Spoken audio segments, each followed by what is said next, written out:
Dear students, कल हम लोग मोड कोर्ट स्टार्ट किए थे। आज इसके कंटिन्यूएशन में आज ये मेरा सेकंड लेक्चर है। हम आपको आज बताएंगे, जो कल सिलेबस हमने आपको बताया भी था कि पहला इसमें देखिए, कल हमने आपको समझाया था कि आपके सिलेबस में 3 पार्ट है। कल हमने सिलेबस अटैचमेंट के जरिए आपको भेजा भी था और समझाया था कि पहला जो पार्ट मोड कोर्ट है, इसमें 10 मार्क्स के 3 प्रॉब्लम्स ये आपको असाइन किए जाएंगे, आपको दिए जाएंगे और उस प्रॉब्लम्स को आप अपनी फाइल में पूरा करेंगे। कैसे करेंगे ये सब हम आपको समझाएंगे। उसके बाद दूसरा सेक्शन जो 30 मार्क्स का है, B observance of trial in 2 cases, 1 civil and 1 criminal. ये वस्तुतः आपको कोर्ट में करना पड़ेगा। इसमें आपको कोर्ट में एक सिविल और एक क्रिमिनल कोर्ट में जाकर के इसके बारे में किसी एडवोकेट के अंदर में ये करना पड़ेगा इंटर्नशिप। और उसी के दौरान पर 15 मार्क्स का ये interviewing technique of pre trial preparation है। ये होता क्या है? Interviewing technique of pre trial preparation में each student will observe 2 interviewing sessions of clients at the lawyer's office, legal aid office, and record proceeding in a diary which will carry 15 marks. Each student will further observe the preparation of documents and court papers by the advocates and the procedure for filing of suit petition. This will be recorded in diary which will carry 15 marks. तो आप देखेंगे कि 30 marks का ये और 15 marks का ये आपको कोर्ट में करना है। कोर्ट असाइनमेंट है ये। कोर्ट में 30 मार्क्स है ये, 15 मार्क्स है ये, 45 मार्क्स आप कोर्ट में करेंगे। तो ये कब करेंगे? जब आप कोर्ट में जाएंगे। 30 मार्क्स का ये आपको कॉलेज के द्वारा मोड कोर्ट के 3 प्रॉब्लम दिए जाएंगे। वो 10-10 नंबर के 3 प्रॉब्लम, 30 नंबर आपको यहां से 30 + 30 + 50, तो 45 + 30, 45 + 30 75। और इसके बाद ये हमारा जो कंपोनेंट है, आप देखेंगे कि इसमें फाइल का प्रोजेक्ट फाइल 60 मार्क्स का है, 10 नंबर का आपका इंटरव्यू है और 30 मार्क्स आपका सेशनल है। तो अगर हम इसे देखें तो फाइल आपका जो 60 मार्क्स का फाइल है, ये पूरा, ये दोनों पार्ट मिला करके, और उसके बाद 10 मार्क्स का आपका वाइवा हो जाएगा 70 और 30 मार्क्स आपका सेशनल है। तो इसके बारे में जब सेशनल एग्जामिनेशन होंगे और सब्जेक्ट के, तो इसके बारे में आपको बताया जाएगा। सबसे पहले मोड कोर्ट में ये सारा का सारा जो प्रैक्टिकल पेपर है, कल हमने आपको बताया भी था कि देखिए, प्रैक्टिकल पेपर को जब तक आपको प्रोसीजरल लॉ का अच्छे से जानकारी नहीं होगी, तो प्रैक्टिकल पेपर आपका कोई फायदा नहीं। आपने 3 साल, आपका 6वां सेमेस्टर है, पिछले 5 सेमेस्टर में जो आपने पढ़ाई किया, वो मैं आपको बता दूं कि पिछले 5 सेमेस्टर में 4 सेमेस्टर तक सब्सटेंटिव लॉ पढ़ा और 5th सेमेस्टर में आपने प्रोसीजरल लॉ की पढ़ाई की। प्रोसीजरल लॉ में civil procedure code 1908, limitation act 1963। उसके बाद फिर इसी प्रकार से फिर आपने उसको पढ़ा, क्रिमिनल प्रोसीजर कोड 1973 पढ़ा, फिर एविडेंस एक्ट 1872 पढ़ा। ये सारी के सारे प्रोसीजरल लॉ की जानकारी बहुत जरूरी है। सब्सटेंटिव लॉ के बारे में हमने कल आपको बताया था कि सब्सटेंटिव लॉ के 2 ब्रांचेस होते हैं, सब्सटेंटिव लॉ, प्रोसीजरल लॉ। तो जो हमारा लॉ है, लॉ के 2 ब्रांचेस, सब्सटेंटिव और प्रोसीजरल। सब्सटेंटिव लॉ जो कि राइट्स, ड्यूटीज, लायबिलिटीज, डिसेबिलिटीज के बारे में डील करता है, और procedural law it provides the practice, procedure and mechanism to enforce this substantive law. यानी इसका मतलब ये हुआ कि हमें हर दशा में प्रोसीजरल लॉ के बारे में जानना ही जानना है, अगर किसी का सब्सटेंटिव लॉ को हमें इन्फोर्स कराने की बात आती है। तो सबसे पहले जैसे सब्सटेंटिव लॉ में क्या बात आती है, मुख्य रूप से किसी का राइट इन्फोर्स कराने की बात आएगी, लायबिलिटी के बारे में बात आएगी। अब लायबिलिटीज में सिविल लायबिलिटीज या criminal liability,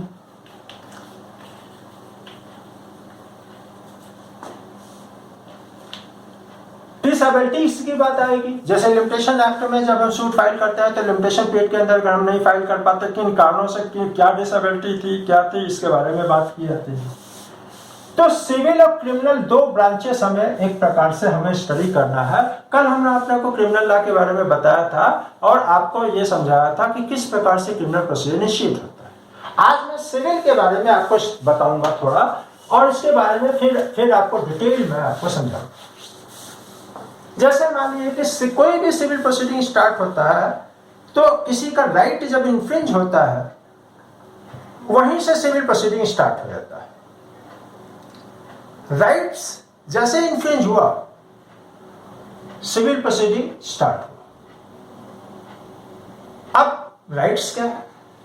rights are legally protected interest, जो लॉ ने हमारे जिन इंटरेस्ट को प्रोटेक्ट किया है। जैसे राइट्स में हम फंडामेंटल राइट्स की बात करते हैं, हमारे कॉन्स्टिट्यूशन में 6 फंडामेंटल राइट्स हैं। Right to equality, right to freedom, right against exploitation, right to freedom, right against exploitation, right to religion, right to cultural education right, and right to constitutional amendment. That means कि जो equality का right है 14 से लेकर के हमारा 14 से लेकर के 18 तक इक्वालिटी का है, 19, 20, 21, 21A, 22 ये राइट टू फ्रीडम है, 23, 24 राइट अगेंस्ट एक्सप्लॉयटेशन है, 25, 26, 27, 28 राइट टू रिलीजन है, 29, 30 कल्चरल एजुकेशन राइट्स है, 31 और से लेकर के हमारा कॉन्स्टिट्यूशन राइट टू कॉन्स्टिट्यूशन 30 से लेकर के ऑनवर्ड 35 तक हमारा राइट टू कॉन्स्टिट्यूशन रेमेडी हमारा 6 फंडामेंटल राइट है। इन फंडामेंटल राइट को इन्फोर्स करने के लिए 32 में अंडर आर्टिकल 32 हम सुप्रीम कोर्ट मूव कर सकते हैं, under article 2 to 6 high court हम मूव कर सकते हैं। ये हमारा कॉन्स्टिट्यूशनल प्रोविजन है। लेकिन कॉन्स्टिट्यूशनल फंडामेंटल राइट के अलावा कॉन्स्टिट्यूशनल राइट्स है, स्टैट्यूटरी राइट है, कस्टमरी राइट्स है, इक्विटेबल राइट्स है, ये सारे के सारे there are various other kinds of right. जैसे फॉर एग्जांपल आपका एक ये हाउस है और इसको ए ने फोर्सफुली आपको डिस्पोजेस करके ऑक्युपाई कर लिया। ये this house belongs to B, house किसका है? बी का। हम अब आप क्या करेंगे? कोर्ट में जाएंगे। अब इसने क्या किया? आपका राइट टू पोजीशन जो था, राइट टू पोजेस करने का जो अधिकार था उसका उल्लंघन इसने किया। आपके राइट्स का जब इन्फ्रिंजमेंट हुआ तो आप कहां पे जाएंगे? सिविल कोर्ट जाएंगे।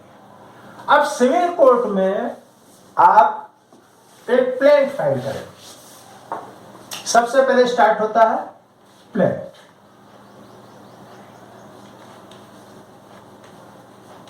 और जो प्लेंट फाइल करता है, यानी हिंदी में इसको वाद पत्र बोलते हैं, दूसरा एक डिफेंडेंट होगा और इस पार्टी को हम कहेंगे प्लेंटिफ या वादी, और इस पार्टी को जो WS या डिटेन स्टेटमेंट फाइल करेगा जिसको हम कहते हैं प्रतिवादी या डिफेंडेंट। तो प्लेंटिफ जो कि सूट फाइल करेगा किसके विरुद्ध फाइल करेगा? डिफेंडेंट के विरुद्ध फाइल करेगा।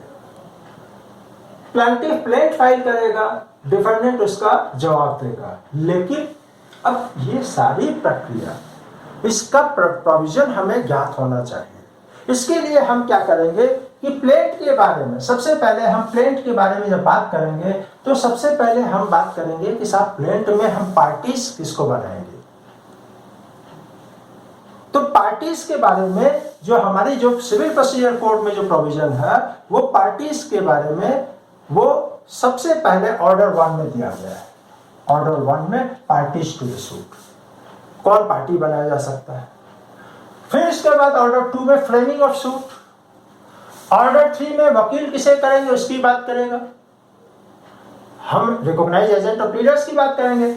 ऑर्डर 4 और सेक्शन 26 के तहत हम सूट को इंस्टीट्यूट करने की बात करेंगे। ऑर्डर 5 में समन्स के बारे में प्रोविजन दिया गया है। ऑर्डर 6 में प्लीडिंग्स, जनरली प्लीडिंग के रूल्स हैं, प्लीडिंग के बेसिक रूल है। अब प्लीडिंग का मतलब क्या होता है? जब प्लीडिंग की बात हम करते हैं, pleading means plaint and written statement. ये कहां दिया गया है? Order 6 rule 1। ऑर्डर 6 रूल 1 में ये लिखा हुआ है pleading means plaint and written statement. Order 6 rule 2 में लिखा हुआ pleading shall state material facts and material facts only on which party pleading relies on and no other facts. अब यहां पर बात आती है कि सब फैक्ट्स का क्या मतलब होता है। तो जब हम कहते हैं फैक्ट्स, इसके लिए आपको एविडेंस एक्ट में जाना पड़ेगा। इंटरप्रिटेशन क्लॉज जो सेक्शन 3 है, उसमें फैक्ट्स का मतलब होता है, फैक्ट्स का डिफिनेशन दिया गया है any fact, either it's facts means anything, state of thing, relation of thing which can be perceived by our sense organ. I say something a fact, I see something a fact, I hear something a fact, I have certain opinion in my is a fact. It may be tangible, it may be psychological, it may be intangible. There are certain books arranged in our library is a fact. That we are just attending this moot court class, this is a fact. Lockdown is going on, this is a fact. Corona pandemic is a fact. That means everything is facts. Anything is state of thing, relation of thing which can be perceived by our sense organ, this is a fact. तो pleading में सबसे पहले हम बात करते हैं, तो pleading में प्लेंट और रिटन स्टेटमेंट के में हम फैक्ट्स की बात करेंगे। तो वही ऑर्डर 6 रूल 2 जो मैं आपको बात कर रहा था, pleading shall state material facts and material facts only on which party pleading relies on. जिस पर कि क्यों? क्योंकि ऑर्डर 6 में फिर आपका फर्दर ये प्रोविजन है जिसमें कि रूल 14, 15 जिसमें ये प्रोविजन दिया गया, वेरिफिकेशन करना पड़ता है। उसमें हर पैराग्राफ को वेरीफाई करते हो कि ये फैक्ट हमने जो कहा है अपने ज्ञान के आधार पर। On this party pleading relies on का मतलब क्या हुआ? आप कुछ भी नहीं लिख देंगे। और 2002 के अमेंडमेंट में अब ये कर दिया गया है कि आपको एफिडेविट भी साथ में अटैच करना पड़ेगा। हर फैक्ट्स के संबंध में आप एफिडेविट देंगे। एफिडेविट का मतलब क्या होता है? पार्टी डिक्लेयर करती है। यहां पर प्लेंटिफ या डिफेंडेंट डिक्लेयर करेंगे कि जो कुछ भी फैक्ट हमने अपने प्लीडिंग में बताया है ये सही है, गलत नहीं है, जिसको कि इसलिए जो वेरिफिकेशन करते हैं एफिडेविट में, इसको I formally state here as under by my own knowledge I state that करके आप एफिडेविट में सारी बातें कहते हैं। और आप अगर गलत बयानी करेंगे तो आपने आईपीसी पढ़ा हुआ है, सेक्शन 193 रेड विथ सेक्शन 199, उसका तुरंत ऑफेंस कमिट करेंगे। गिविंग फॉल्स एविडेंस का पनिशमेंट आपको मिलेगा। सेक्शन 191, सेक्शन 192 आईपीसी जिसमें फॉल्स एविडेंस के बारे में, fabrication of false evidence, giving of false evidence के बारे में दिया हुआ। 193 में पनिशमेंट है। 199 में अगर आप कहीं पर कोई स्टेटमेंट दे रहे हैं इस प्रकार जैसे एफिडेविट से रिलेटेड है तो 193 डेट विथ 199 अगर आप गलत प्रोविजन यहाँ पे करेंगे तो आप ऑफेंस कमिट करेंगे, उसका प्रोसीजर अलग से चलेगा।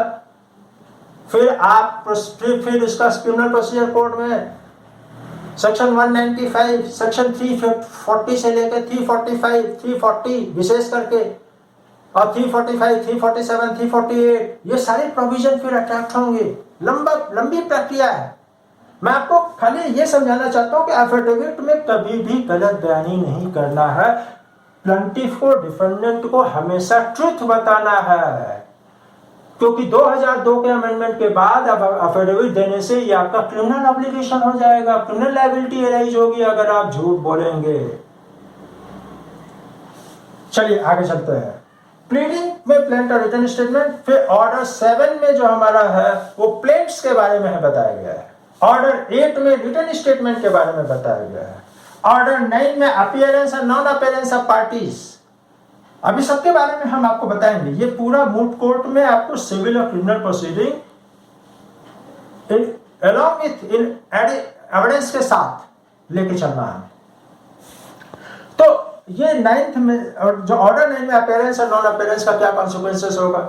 अगर प्लांटिफ अपीयर होता है, नहीं अपीयर होता है तो सूट डिसमिस हो जाएगा। डिफेंडेंट नहीं अपीयर होता है क्या होगा, एक्स पार्टी प्रोसीडिंग होगा। जैसे ऑर्डर 9 का रूल 6 है, एक्स पार्टी प्रोसीडिंग होगा। तो ये सारे प्रोविजन हम लोग देखना है, हम लोग यहाँ पर डिस्कस करेंगे मूट कोर्ट में, क्योंकि जो मेन सारा तो हम सीपीसी सीआरपीसी आपको यहाँ नहीं पढ़ाने हैं, लेकिन इन सब्सटेंस जिस्ट आपको पूरे मूट कोर्ट के क्लासेस के दौरान हम आपको बता देंगे, क्योंकि प्रैक्टिस किस बात का करने जाएंगे, प्रोसीजरल लॉ का नॉलेज तो होना चाहिए। अच्छा, आप पास भी कर चुके होंगे 5th semester CPC CrPC evidence. अगर हम थ्योरेटिकली देखें तो आप मतलब आपको मान लेना चाहिए कि भाई आप तो सारा एकदम सर्वज्ञ है, सब कुछ आता है, आपको ज्ञानी है आप। लेकिन फिर भी मूट कोर्ट में हमें बताना पड़ रहा है। क्यों? क्योंकि हमें पता है कि असली ज्ञान कितने लोगों के पास है। तो मूट कोर्ट में यही उन्हीं का एक प्रकार से व्यवहारिक उपयोग है। सारे वही प्रोसीजरल लॉ का, सब्सटेंटिव लॉ का, पिछले 5 सेमेस्टर में जो कुछ भी पढ़ा है आपने मूट कोर्ट में, सारा उसका आप परीक्षा एक होती है कि अब आप चूंकि यहां के बाद आप वकालत करने जाएंगे, आप बार में जाएंगे, बेंच में जाएंगे, तो लॉ आपको क्लियर होना चाहिए, प्रोसीजरल और सब्सटेंटिव लॉ। अगर प्रोसीजरल और सब्सटेंटिव लॉ आपका क्लियर नहीं होगा तो फिर प्रैक्टिस कैसे करेंगे।